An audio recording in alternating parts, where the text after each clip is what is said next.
la maison pour aller exact. voyager. C'est une manière de voyager. Tout à fait, tout à fait. C'est une manière très économique de voyager, effectivement. Surtout quand on part avec nos papiers de toilette, nos toasters. Ben exactement. Là, c'est un surplus de bagages assuré. Mais toi, tu arrives de Toscane. Oui. Bon, vous n'avez pas échangé votre maison. Il y a des sites qui font ça, mais vous autres, vous avez loué une maison. Non, parce qu'on est là-bas. partis de 2 familles ensemble. On est partis avec mes parents, moi, mon frère. Donc, ça aurait fait beaucoup de maisons à échanger. Ouais. On a préféré en louer une où il y avait 3 chambres. C'était-tu propre? Ils ont-tu laissé en masse de choses dans la maison? Mais en général, c'est bien géré. Nous, on montrait une caricature, mais c'est très rare parce que maintenant, il y a de plus en plus, tu vas en parler à la fin de la chronique, justement, de plein de possibilités d'échanger des maisons, d'en louer. Ouais. J'ai déjà écrit un article sur l'échange de maisons et 90 des gens qui avaient participé étaient satisfaits globalement. Ouais. Et nous, on a choisi la Toscane parce que, justement, ça se prêtait bien. C'est une région où il y a tellement de choses à voir dans un périmètre quand même assez petit que c'est très bien de rayonner à partir d'un endroit central. Puis ton choix de maison, quand tu le fais, est-ce que tu as l'embarras du choix de genre des belles, grosses maisons, villas qu'on peut... Oui, il faut toujours un peu se méfier parce que des fois, ça a l'air plus beau Ouais, que les la photos, réalité. Il faut regarder le nombre de chambres, il faut regarder la capacité. Évidemment, tu n'as pas toujours... des fois, ça peut être un sofa-lit. C'est pour 2 personnes, donc ça, ils calculent. Alors, tu décides qu'est-ce que tu as besoin pour ton confort. Ça dépend de la durée de temps. Nous, c'était pour une semaine, mais on avait chacun nos chambres, 2 salles de bain. Donc, c'était très bien. D'autant plus que moi, je trouve que c'est une formule qui nous permet aussi un petit peu de vivre comme les locaux, d'apprendre à connaître nos repères. Les gens à l'épicerie du coin, ils avaient commencé à nous connaître et nous reconnaître. ça, c'est après fort quelques jours. intéressant. L'ambiance de la Toscane, dans le fond. Notre maison donnait sur un vignoble. Nos voisins, donc on a vu ces ouvriers au travail la semaine dernière. C'était les vendanges.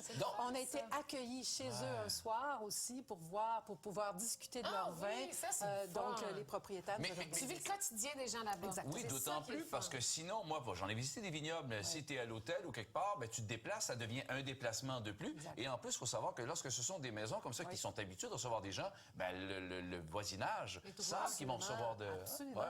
Et ça ne nous empêche pas aussi de rapporter des petites spécialités régionales pour se faire nos propres gueuletons chez nous. Donc, c'est vrai. partout en Italie, on peut justement trouver des charcuteries, des saucissons au sanglier, des panforte qui sont des petits gâteaux aux fruits, du pecorino, le fameux fromage, les fruits et les légumes frais, parce que là, on est au pays du slow food. C'est le précurseur du slow food, l'Italie. Alors, vraiment, on favorise les produits frais. Et il y a partout des vinothèques, des charcuteries, des boulangeries, y compris dans le village où on était, qui était un tout petit village près d'Arezzo. Comment ça s'appelait? Mais ça s'appelle Castiglione Fibocci. Toute petite place, mais qui était suffisamment centrale pour pouvoir rejoindre Florence, Sienne, Pise et le Chianti. Et dis-moi, Florence, là, tout le monde dit tout le temps, c'est la plus belle place, c'est la lumière qui est... Oui, Qu'est-ce que t'en dis? c'est vrai que c'est beau. C'est une des belles villes d'art, Sienne et Florence, évidemment, qui étaient des grandes rivales au Moyen Âge. Alors, elles ont, vraiment les plus beaux bâtiments de la Renaissance qui sont passés à l'histoire, des belles églises, tout ça. Mais les villes d'art, c'est une chose. On peut faire ça un jour, on peut faire ça 2 jours, mais il faut aussi se garder du temps pour aller voir les petites villes comme Lucca, qui sont vraiment... Pour moi, ça a été une belle découverte, Lucca, à côté de Pise, mais très souvent mésestimée, justement. À cause de Pise. Mise de côté à cause de Pise. Alors, Lucca, elle est entourée par des remparts sur lesquels on a construit, aménagé une belle promenade verte qui, donc, on circule à vélo, à pied. c'est Tu bien. loues ton vélo, je l'ai fait. Tu loues ton vélo dans le village, là, tu pars. Absolument. Et on a une très belle vue, un point de vue inusité sur les toits des maisons et des églises qui sont ceinturées par les remparts. Et puis là, t'arrives, là, en après-midi. Nous, on est arrivés en après-midi, mais là, c'était mort. Il n'y avait pas un chat dans le village complet. Et c'est la sieste. Ben oui, c'est parce que c'est ça. fermé, là, dans les petits Après-midi, villages. on prend un rythme différent. C'est Vraiment. l'Italie, donc de 14h à 16h, c'est beaucoup plus tranquille. Comme dans certains coins de la France, entre autres. on fait Oui, ça oui, aussi. absolument. Ouais. San Gimignano aussi, c'est une merveille. Montepulciano, 2 villes perchées sur les hauteurs, d'où on domine toute la campagne autour. San Gimignano, elle est différente à cause de ses tours médiévales. Parce qu'à l'époque, les familles riches se faisaient construire ces tours-là, proportionnelles à leur richesse, évidemment, en hauteur.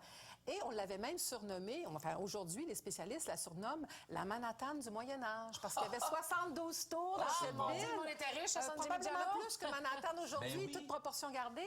Et il y en est resté une quinzaine de ces belles tours médiévales qui donnent vraiment un beau look Hey, c'est à la beau, ville. hein? Ça, Wow. c'est Cortona, la J'adore. ville qui a inspiré le film Vacances en Toscane. Ah oui, Bon, ben ça, ça a été tourné à Cortona. On a une autre belle splendeur. Et donc, des villes multicolores aux couleurs Fruit Loops. C'est Et très t'es chanceuse joli. parce qu'en une semaine, avec un ciel comme ça, c'est quand même beau. bien. Hein? Là, il a fait beau quand même. Oui.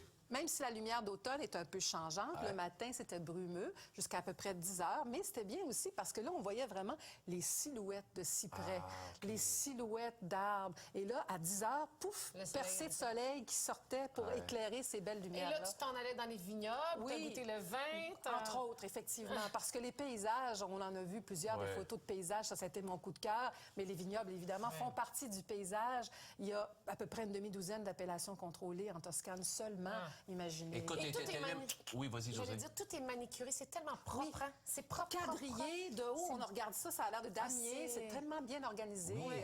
La campagne, C'est ça. Et quand très on beau. parle de vin, tu nous as dit tantôt que tu t'es gâté. Ah oui, oui. T'es Là, allé? ça, c'est un plaisir abordable. Même à l'épicerie, vous pouvez acheter votre vin dans les cuves en inox, en vrac, pour 1 € et quelques le litre. Ah ouais, Alors, puis tu peux vraiment... boire dans les rues du village, il n'y a pas de problème. C'est là. ça. Après, les promenades en voiture, autant que possible, parce que d'autant plus que les routes sont bien en est dans ce Et les coin-là. conducteurs sont fous. On s'en fout un peu, effectivement. Mais les routes en est, là, comme disait mon frère, commandité par Gravol, là, bonjour. là. Mais donc, ne prenez pas trop d'alcool avant de partir, Non, hein? évidemment. Là, Alors, mais c'est pour ça qu'on après- est central.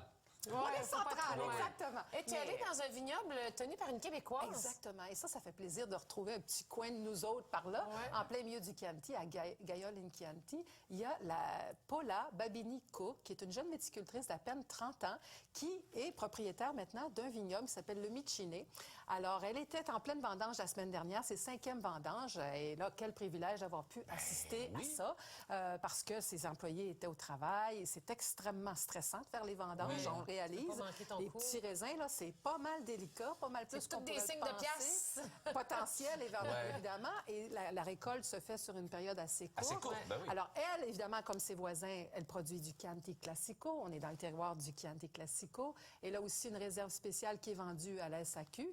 Mais se rendre sur place, c'est quand même sympathique de voir le fleur d'Élysée à côté du coq, à côté du Ah coq oui, du noir coq du noir. Chianti. Et on peut en rapporter du vin de là-bas, là, ben, évidemment. Des évidemment, caisses ces emballées valises et tout. maintenant, là, bien ouais, emballées dans les valises. Oui, qui était payé un peu mais surplus. c'est surtout qu'il faut le boire sur place. Ben oui. Avec le décor, avec l'ambiance, avec les senteurs et avec tout ce qui accompagne, évidemment. Dis-moi, tu es allé pendant une semaine, vous étiez 4, vous avez loué une maison, vous êtes promené comme ça peut coûter combien? Ben, nous, ça nous a coûté, parce que l'on parle d'une saison intermédiaire, on est vers la fin de la saison, là, fin octobre, ça nous a coûté à peu près 1 000 $ canadiens pour la semaine, pour cette maison de 3 chambres-là, bien située 1000 quand même. pour les 4? Pour les 4, évidemment. Pour une- ben, Donc, ça a du pensez-y, bon sens. Non, c'est mais c'est 250 $ par Ben là, c'est pas personne.